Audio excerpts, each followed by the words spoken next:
Oh, oh. Sabi?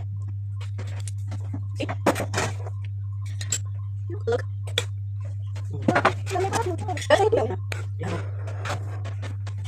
Dito.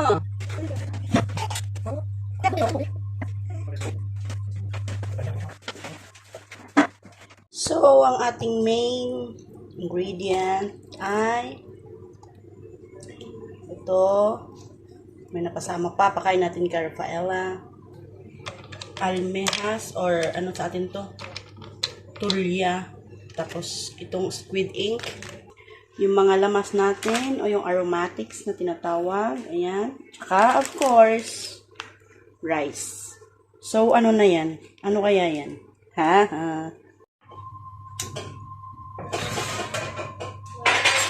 Talk about the places they've been for more than what I understand in the time.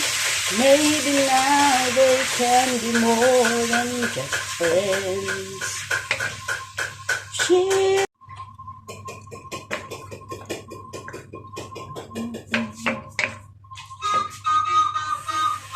Medyo na-blanch na siya. Remove muna natin. Mamaya natin ulit ibalik. Okay. Tapos, oil again. Garlic.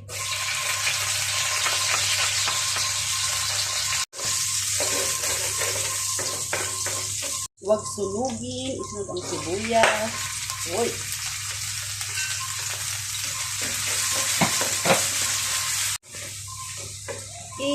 Pag medyo nag-ano na siya, translucent, sunod ang kamatis. At sama na rin natin ang bell pepper. Ang ilagay ko ay green bell pepper. Pag naamoy muna silang lahat, ilagay ang ating squid.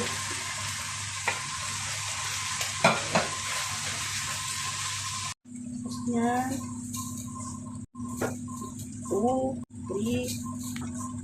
4, 5. Talagyan natin ng olive oil. Next, pakalagin.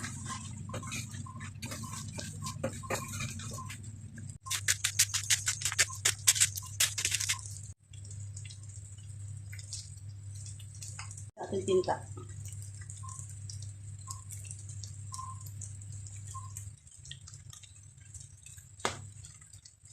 Tapos yung sabaw ng ating shrimp kanina, ay digo, squid kanina.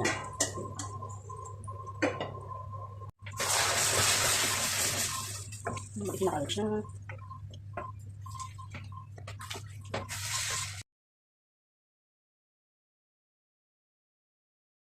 Tapos lagyan natin ng broth.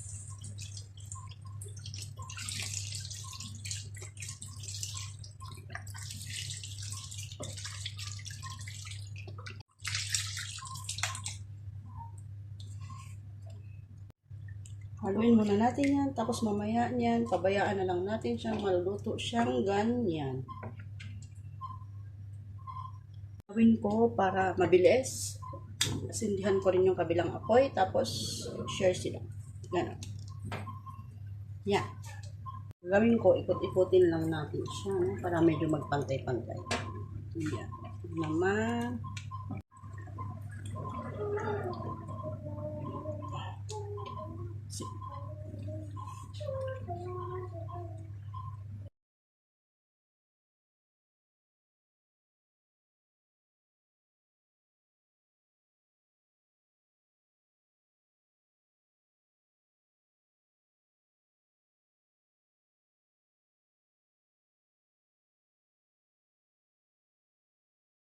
Tapos dapat, pag ganitong state na siya, ilalagay natin yan dapat sa oven. Pero, sa laki niyan, ang laki niyan, hindi yan magkasya dito sa ating oven, kaya hindi na natin i-oven. Pero mas masarap talaga siya pag naka-oven.